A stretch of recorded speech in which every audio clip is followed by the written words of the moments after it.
Greetings, Raise community. Brent coming in live from Rhode Island, and I am joined by a special guest today, Erin Moran, a fellow entrepreneur, co-founder of the Solas Group, and one of my newest colleagues. Welcome, Erin. Thank you. It's great to be here, Brent. And I mean here on the show and also here at Evertrue. Yes, well, if you're listening to this, then you might have caught wind that Evertrue recently acquired the Solas Group. Some of you may be very excited to hear that. Some of you may be thinking, what is the Solas Group? So we'll touch on both those points. But I can tell you that I am extremely excited, and I will let Erin give a bit more of the elevator pitch on the Solas Group, and then I look forward to sharing more of her journey into the advancement world, her entrepreneurial journey, and ultimately what led us to come together in a way that we know is going to deliver a ton of value to an advancement sector that has been starved of truly modern analytics that drive action in pursuit of relationship building. And so with that, Erin, welcome. Why don't you start by just sharing what is the Solas Group? The Solas Group is a company that was founded by my partners and me about 3.5 years ago. And prior to that, we had all worked together at DePaul University. And during the many, many years that we worked together, we learned a few things. One was that we had a lot of respect for each other and really liked working together. And two was that we discovered the power of visual analytics, and specifically the Tablo platform for analytics. We developed our data visualizations during the DePaul's last campaign, and quickly realized that they had become responsible for not only keeping our reports on demand and beautiful, but also helping to inform the way we worked, helping us raise more money, find more prospects, et cetera. So we believe that we wanted to bring that to other nonprofits and make it possible for places that don't have a big analytics team to maybe still have that kind of sophisticated reporting. Love it. Tell me a little bit about those partners, your co-founders of the Solas Group. My partners are fantastic. They include Ron Eisenstein, who is an expert Tableau developer. Ron was responsible for overseeing the advancement services unit at DePaul in his last role.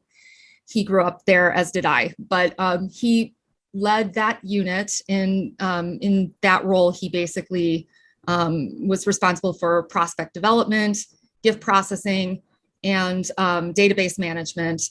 And he himself sort of led the charge on analytics development. And my other partner, Tim, is an extraordinary data scientist. He's incredibly talented. Ron and I always laugh about how we're just in awe of Tim. He has developed some very sophisticated tools for predictive modeling. He has designed data sources for Tableau that have made it a lot easier for our clients to be able to use the tool, et cetera. So he's a really important piece of the puzzle too.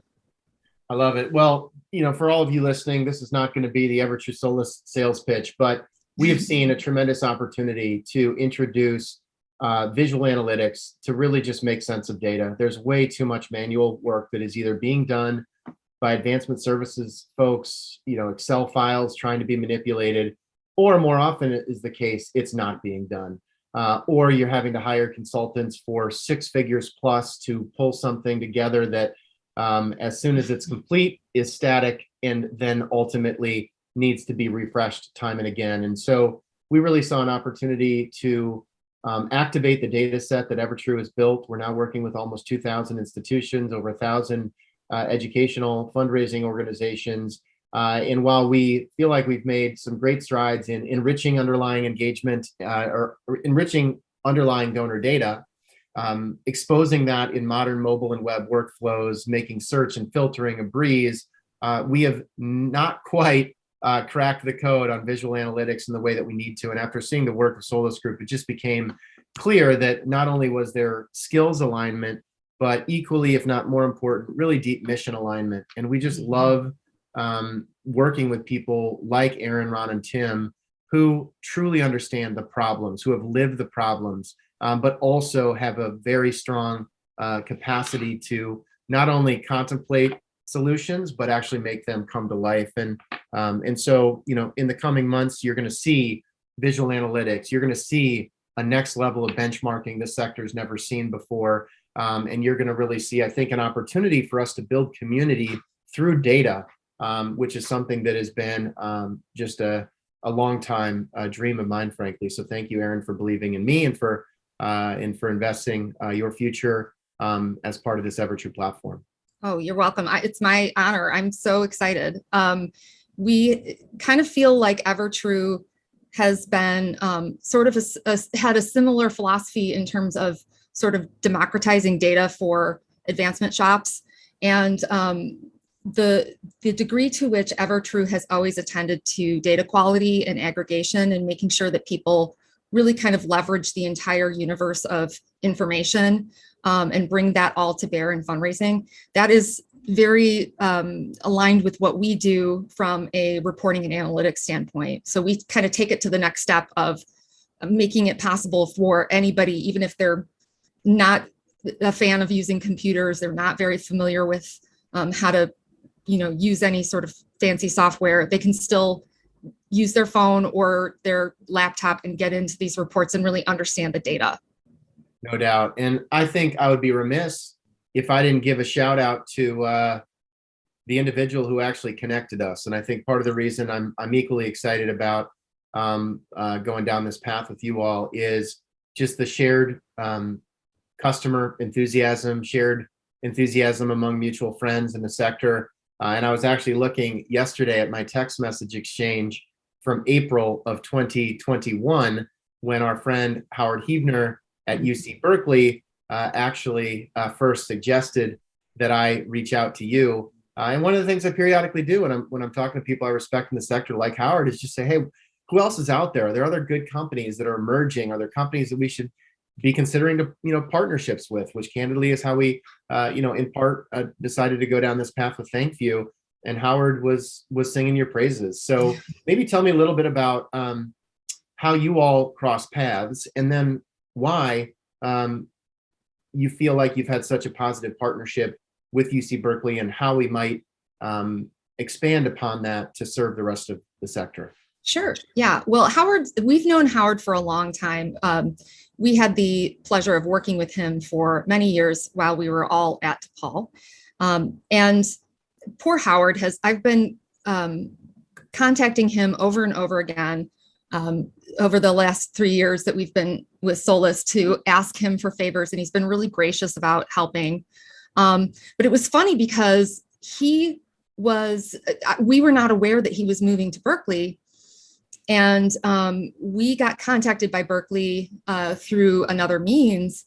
And Ron and I were actually on campus, and we saw him walk into the lobby. So it was really cool. And he's one of those people who we've been lucky in having a lot of people we work with who are like this, but he kind of stretches your brain because he asks questions and asks if he can see things in ways that other people don't normally ask for. And so through working with him, you also learn more about, different ways that people can analyze, particularly annual giving and engagement data. And so it's been an absolute pleasure working with him. And we continue to rely on him for help. So I mean, we owe him so much, and especially now that he's put us together. But yeah, so Berkeley is what were the problems, I guess, you were trying to solve? Or, they have an amazing team, a very strong technical team, significant investment into technology over the last 5 years in particular, yet there were still gaps. And I'm just curious to hear from you, sort of, in spite of all of that investment, all of the vendors that serve this space, what was the niche that you all found? What were some of the problems that you were able to solve together?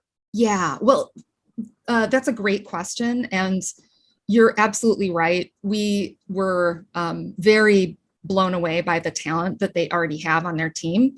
And it kind of speaks to something that is a misunderstanding that a lot of people have in our industry, where they think, well, I'm in advancement services, so I don't need to hire a third party to help me work on this project. I should know how to do it. The folks at Berkeley understand, they know all of this stuff. They have all of the skills they need in their shop, but they don't have the ability to do it at the scale that they wanted to do it. And so instead of trying to do things, and killing themselves trying to get everything done in a very short period of time, they hired us. We had a longer sort of ramp with Tablo than they did. So we were able to help beef up their Tablo skills. And they in turn taught us a tremendous amount about how they look at data. And they, we always laugh that our clients teach us as much as we teach them. And Berkeley is the perfect example of that, because it was a real education working with them. And since we work together, Carl Otto, who's in charge of IT at Berkeley's advancement office, he says that we're like a extension of their team, which felt really great to hear. And we kind of feel that way. It's like we're sort of their colleagues more so than their consultants or their vendor. And so we now have had the opportunity to get rehired a few times and brought in to do additional stuff. And since that time, we've been very fortunate to be a part of building some really original and fascinating dashboards for them. And so tell me the before and after. Like, what are you most proud of? Or if somebody were to say, hey, Howard, what's the deal with the Solas Group? What would he or Carl say as being like on one hand, it sounds like you're an extension of the team, but on the other hand, there are some outputs that you've been able to produce together that really, it sounds like have provided just a leapfrogging of where things might have been previously. Tell me more about the status quo, and then tell me more about the after and why you're so proud of that work. Yeah, I think one of the things that you have to know about Tablo that people who aren't as familiar don't know about it is that it's an incredibly sophisticated piece of software. I always compare it to learning to play a piano. So it's not like you learn to play a piano and then you know how to play the piano, right? You play it your whole life. You get better and better at it your whole life.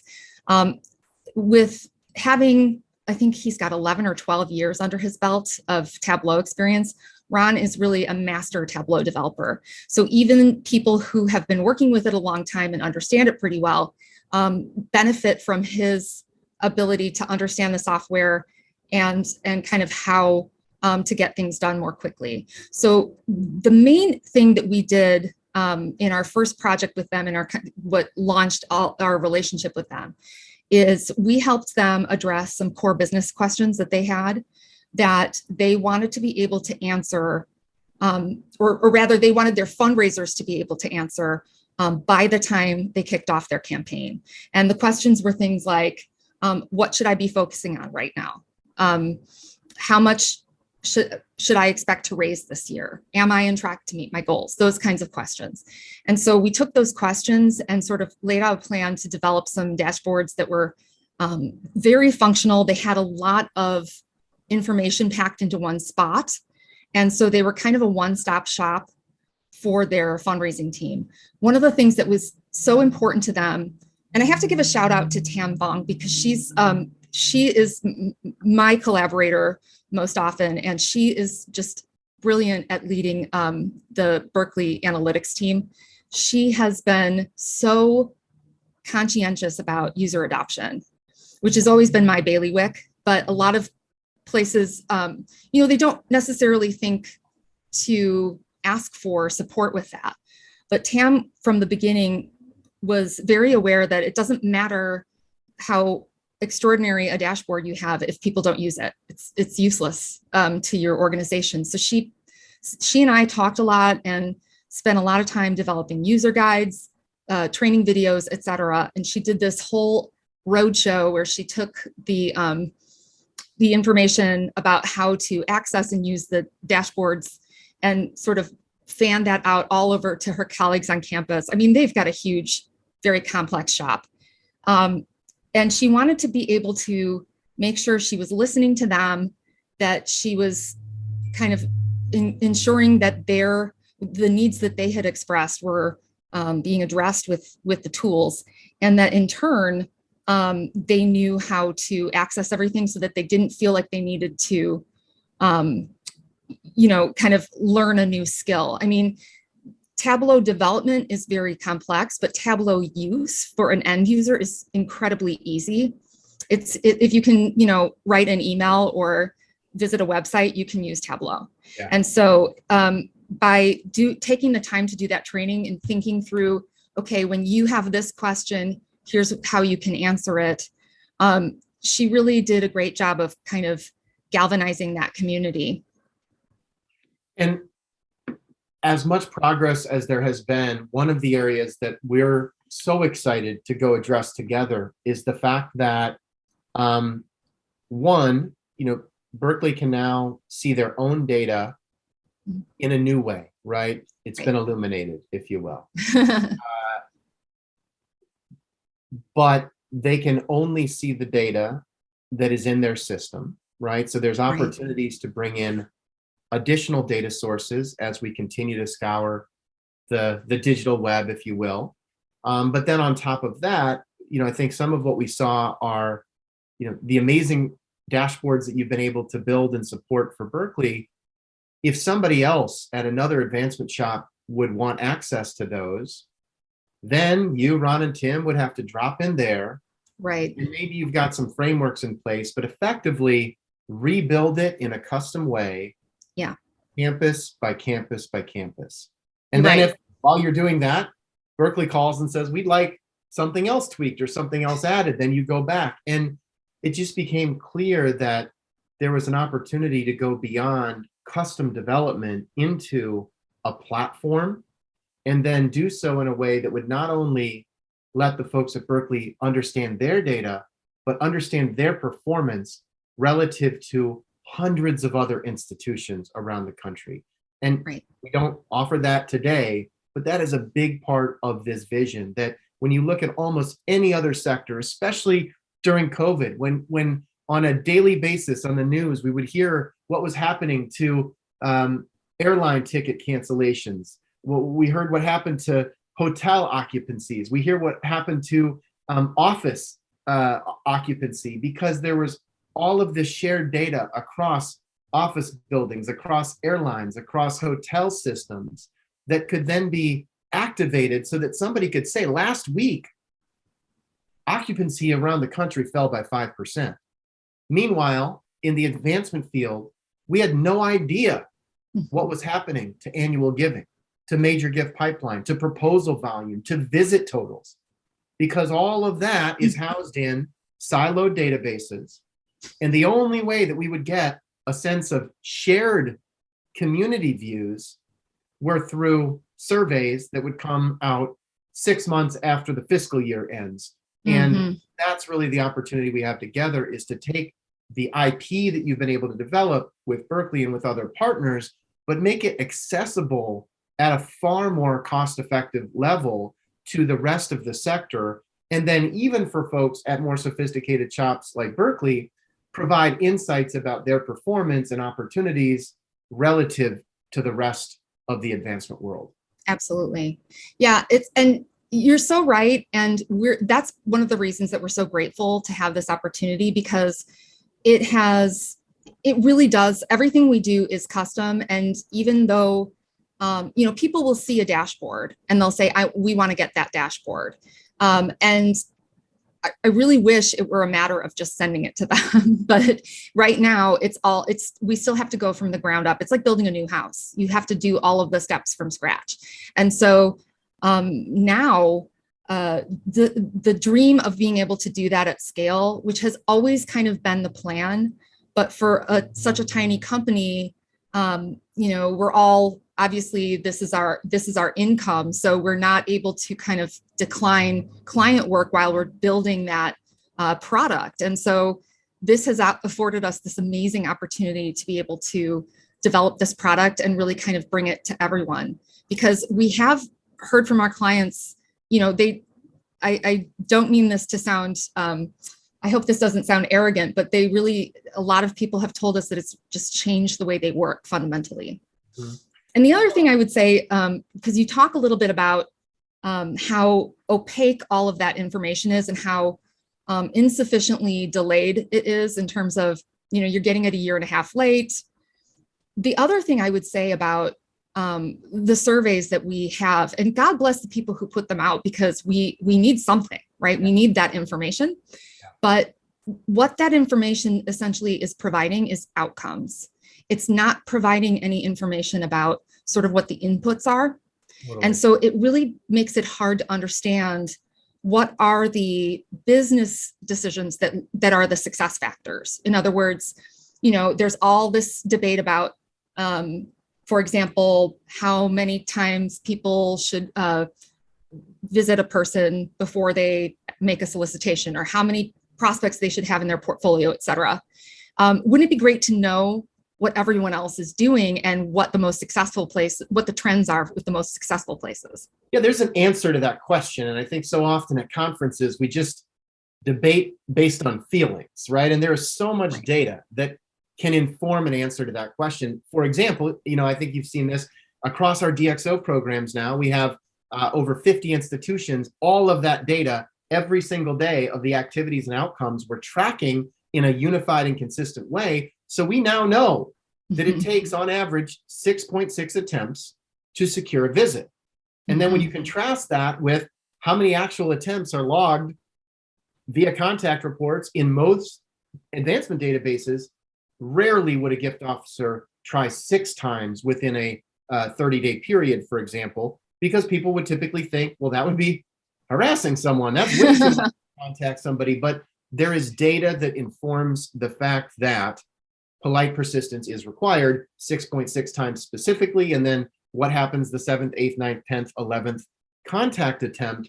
And so, that is one example of something that prior to partnering with Solas Group, we've been able to derive through EverTrue directly, but there are so many other examples of data points like that across the giving pyramid that I know that we're going to be able to activate together. And just so folks are clear, we are going to do so continuing to leverage the Tablo system. We will build off of the partnership that Solas Group has with Tablo. We have already begun standing up a white labeled Tablo solution inside of EverTrue. And so as we productize these dashboards that historically would have been like building a house one by one, campus by campus, we're now going to be able to flip on hundreds of houses for campuses around the country in a way that will make this kind of technology and insight available to institutions who truly never could have afforded the custom home build that you might have been able to offer before.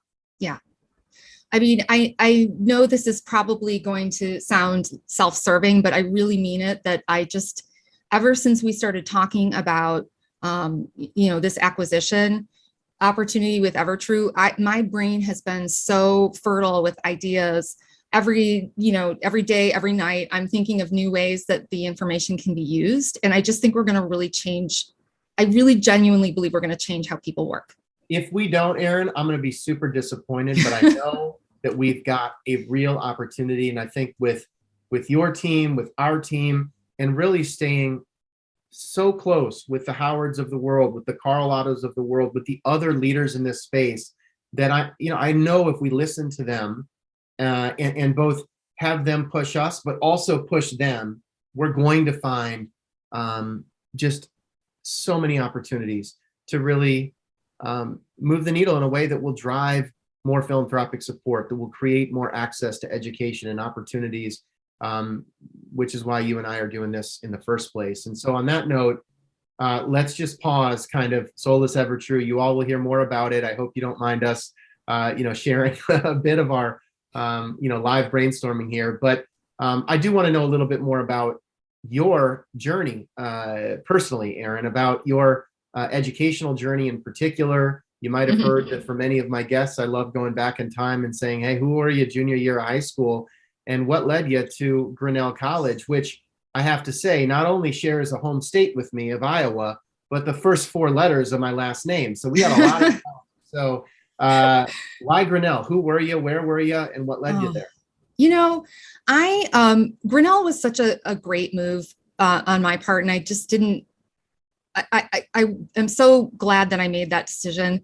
I'm born and raised here in Chicago, where I am now. I live literally about 4 or 5 blocks from where I grew up. I'm not a person who changes a lot, but both of my parents are from Iowa. I went to Iowa all the time as a kid.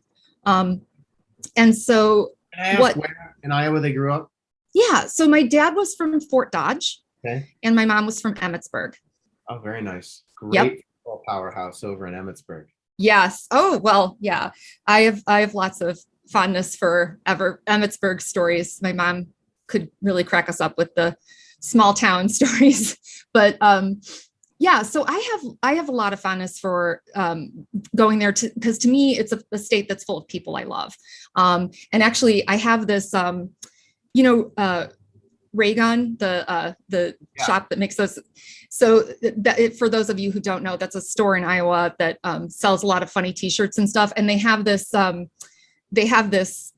series of T-shirts and mugs and things that say, "Kiss me, I'm Iowish," which was really funny to me. So I bought a few glasses there, and I always get a kick out of seeing those. But that's kind of what I consider myself, as Iowish. And so as somebody who grew up in a more populous area, to me, the idea of being able to go somewhere where you could literally see stars at night, and you'd go on a jog and you'd see sheep and things like that. It was just that was as exciting to me as it probably is in reverse for people who live in a city for the first time. What going to a small school enabled me to do was to really I studied theater. I was intent on being an actor my whole life. I did a lot of theater growing up. And I did lots of theater there because when you are at a program like that, you can basically get cast over and over again. So that tends to be really good for your resume as an actor. What was your favorite role? Oh, gosh. At Grinnell? Yeah. And do you know any of the lines? Go. Well, I'll tell you that my favorite performing experience at Grinnell was not a role in a play. It was that I worked with a group of, we did long form improvisational comedy, and it was really, really fun. So that was probably my favorite thing to do as a performer. But is that sort of like Second City-esque or no? Yeah, it's more, I don't know if you're familiar with Improv Olympic. In Chicago, there's like different schools of improv, and there's this school called Improv Olympic. They started something called the Herald, which is this long form improv sort of method or template. And we developed something that was based off of that. It was called The Big Nasty, and we called it that because it was basically a 3-act play. And the first and second acts would not be related to each other. And then the third act, you kind of combined the characters and the plot lines of those 2 acts. So it was really fun. So I think that was probably my favorite thing. But I did love a lot of the stuff I did. I was in Assassins. I played Sarah Jane Moore. I was in I was Major Barbara in Major Barbara. I got a lot of opportunities to work on some of the best literature in theater. And that was one of the things that I think retrospectively I started to miss when I left academic theater, because I realized that, especially when you're just starting out as an actor, you're really not always given the opportunity to work on great scripts. And so you end up doing months and months of this role in a script that might not be, Chekhov or Shakespeare or something. And then you're kind of, that can be kind of hard. So theater really defined the experience. Yeah, yeah, and Grinnell's program was very focused on dramaturgy, which is sort of the literary aspect of theater. So I've always been kind of an English major type person as well. I've always loved literature. So long story short, I started acting professionally, and I realized that it was the lifestyle wasn't great from the standpoint that I was not doing the kind of theater I wanted to be doing. And where also, was this, Erin? oh gosh, where wasn't it? I did things so grueling. Some of it was like Shakespeare in the Park. Some of it was fun. But the thing that I remember that was just such a beast was doing a touring show of Aesop's Fables. And we went all over. We had to drive the tour bus ourselves. I mean, it was horrible. It was horrible. And we did 3 shows a day. So it was just, nonstop. I don't know. I just got tired, and I felt like the only people I was able to see were fellow actors. I wasn't able to spend time with other people, which was always something I loved. I love having friends with different backgrounds and interests.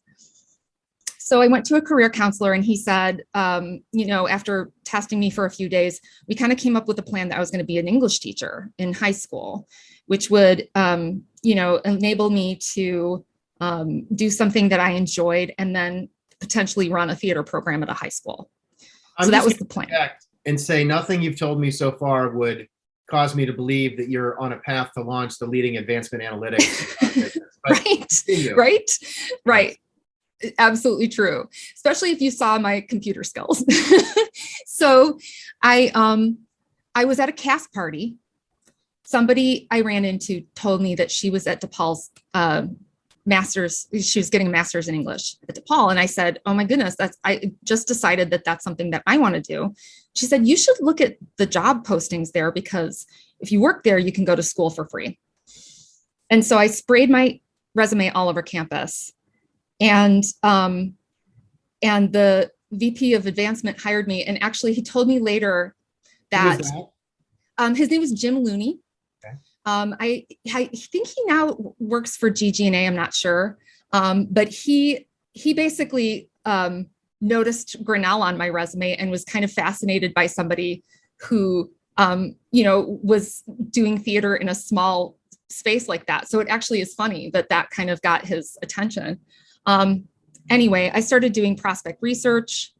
Then I did database data acquisition and stewardship. Then I led the research and prospect development department. Then I was responsible for advancement services, and my role just kept growing and growing. And so I always joke that I'm the person who doesn't have any skills, which is kind of true from a technical standpoint, but really what I bring to the table. And just so everybody knows, Erin never mentioned having no skills when we were considering this acquisition. So I'm learning a lot in real time with you all.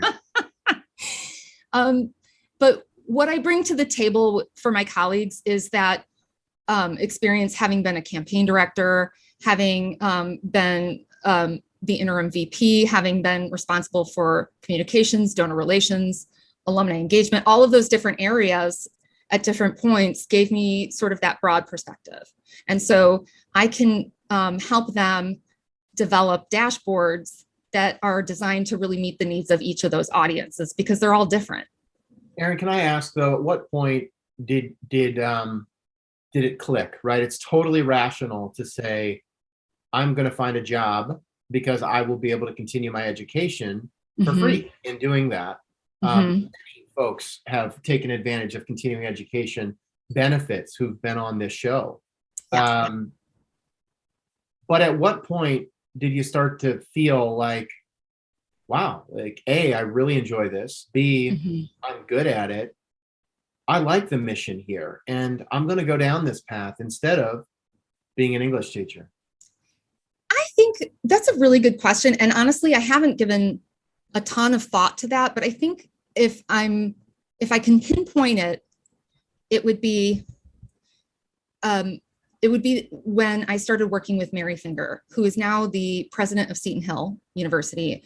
But at the time, she came in to be our VP of advancement, and she was brought in by our then new president, Father Dennis Holtschneider, who's amazing.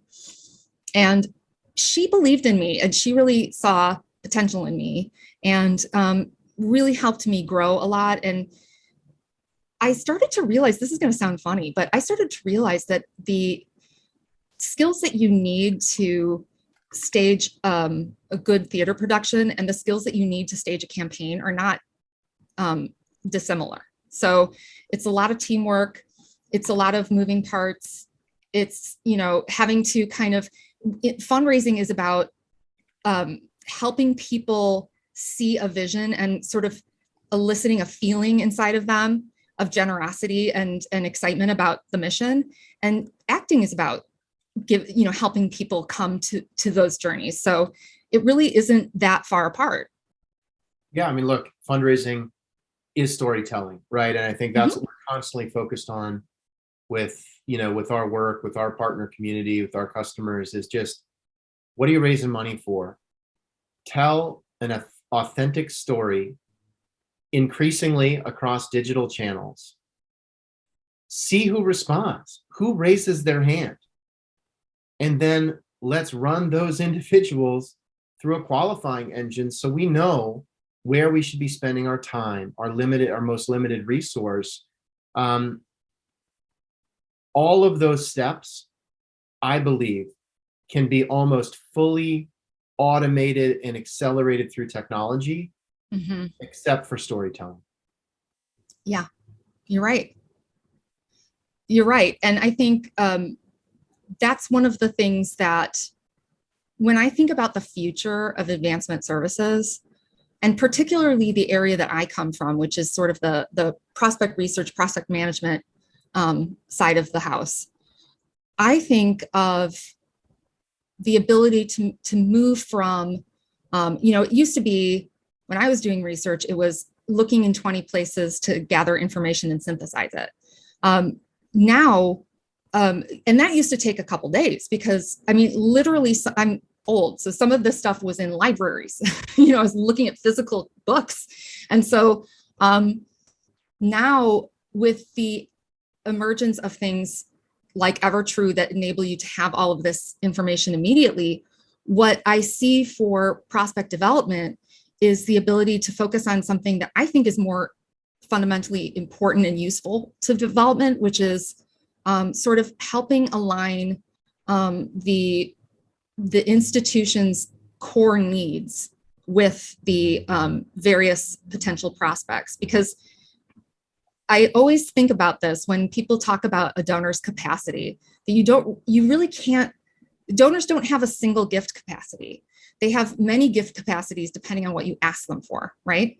So if you ask me for something, and it's not a cause I believe in necessarily, but you're running a marathon or whatever, I'll give some money to that, but I'm not going to give as much as something that really appeals to me and is kind of at the heart, tugs at my heartstrings. And so I think we need people who are adept at working on sort of strategic prospect management and prospect discovery, to be thinking about what the best alignment is for individuals within a large organization. You've mentioned Mary Finger, you've mentioned Jim Looney, we talked about Howard and Carl.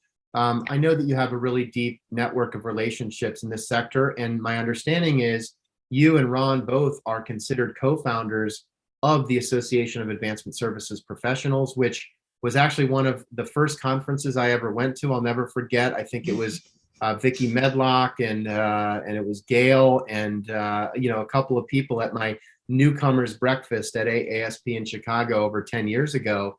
Tell me about some of the peers with whom you've built the strongest relationships. I know that you've worked closely with David Lively, for example, but who do you learn from? Who are some of the peers that maybe deserve a shout out here?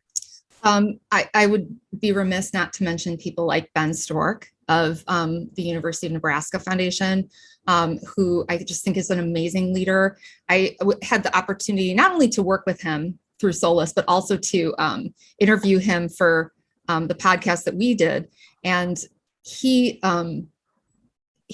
revealed himself to be such a thoughtful manager and leader of that space, and is really forward thinking. We love working with Mohammed Dasser from NYU, Michael Carter from the University of Tennessee, who is not a client, but who is somebody that we respect and think highly of. There's a lot of people. He is now, but keep going. Sorry? He is now. Oh, yes. Yes. Yeah. Yes. Oh, that's right. But you'll get to work with Michael. Go ahead. Oh, that's wonderful. That is wonderful. I didn't even know that. So there's a lot of people all around the country. I'm going to be honest with you. I'm not the most extroverted or kind of demonstrative person. So I'm not as good at networking. Or I wasn't as good at networking when I was back at DePaul as I am now, because now I have to be networking.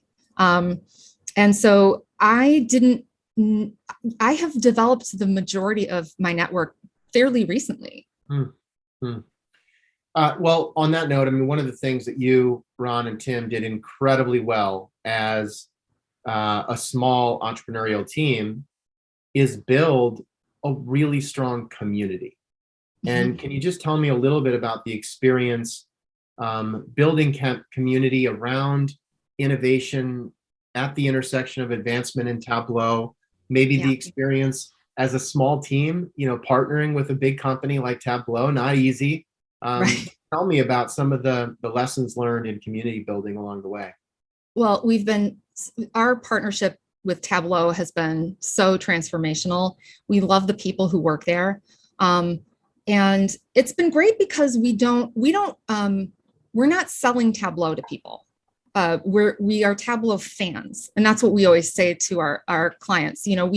We exclusively develop in it because that's what we love and what we think is the tool that helps us build the most valuable dashboards. And if I may, I mean, why? Like Tableau is a leader. There's Microsoft BI. There are other tools. What has made Tableau stand out for you and Ron in particular? I mean, the advances that every time Tableau advances, everybody else starts catching up to them. They're always at the tip of the spear. And I think part of that is their heritage. They were not founded, by a software company.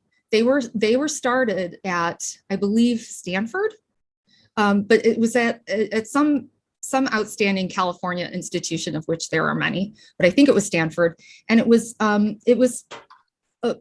developed among some faculty who understood the science of data visualization, which is not as obvious as one would think. I mean, people think of data visualization, they think of throwing something in a pie chart, but it's a lot more complex than that. And if you learn about how the human brain processes visual information, you can really optimize the visuals so that you can help people come to the right conclusions as quickly as possible. And so that is their heritage, and that's what they always have done is helped their users develop dashboards that aren't just, it's not just taking data that's in a table and putting it in a bar chart. It's finding the right visualization for the right type of information that you're sharing so that it tells the story of the data in a way that is not complicated, nor is it misleading. Yeah, well said. And on one hand, strong technical capabilities. As I said, we're excited to really take this partnership with Tableau to the next level, but also a deep commitment to the education sector. And I think you've described being really well supported in trying to build a community of advancement professionals that are trying to make the most of Tableau as a platform, which means, look, sometimes it's going to be like our role will be to help teach people how to work with Tableau themselves. I think at the same time, we know that our shared data network is going to create opportunity for every single institution, whether they have in-house developers or not. Yep. Yeah. And that's the thing I get really excited about is, we can help the places like Berkeley and Nebraska and NYU develop the kinds of tools that can help them really see where they fit into the network of peers.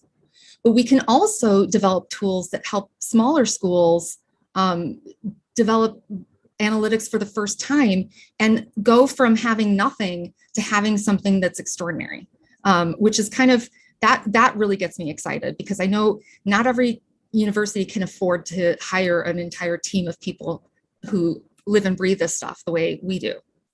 Absolutely. And even the ones who can't afford it, it doesn't necessarily mean that you should be rebuilding the same thing that everybody else is rebuilding if there's a way to create a common, shared framework. And so that's going to be a big part of it. This has been really fun, Erin. I'm so excited. I know we're going to make a huge impact.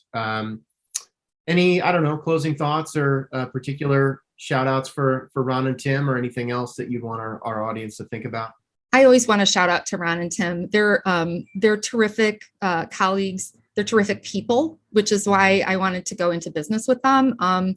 And I'm so excited to be working with your wonderful team, and our experience of sort of taking what we do to the next level is something that it just feels like a real gift. So shout out to you as well, Brent. Here we go, Erin. With that note, we are going to take things to the next level. We need your help. Everybody listening, keep pushing us, but this is going to be a significant leap forward that we have been wanting to take on a standalone basis for quite some time. But once the opportunity to work with Erin and her team emerged, it just became a no-brainer for us, because we know it's what's best for all of you. And so with that, Erin, welcome to Evertrue. Ron, Tim, welcome to Evertrue. Let's go do some good things together. How about that? Thanks, Brent. All right. Cheers, everybody. Brent signing off with Erin Moran, my new colleague, founder of the Solas Group. Take care.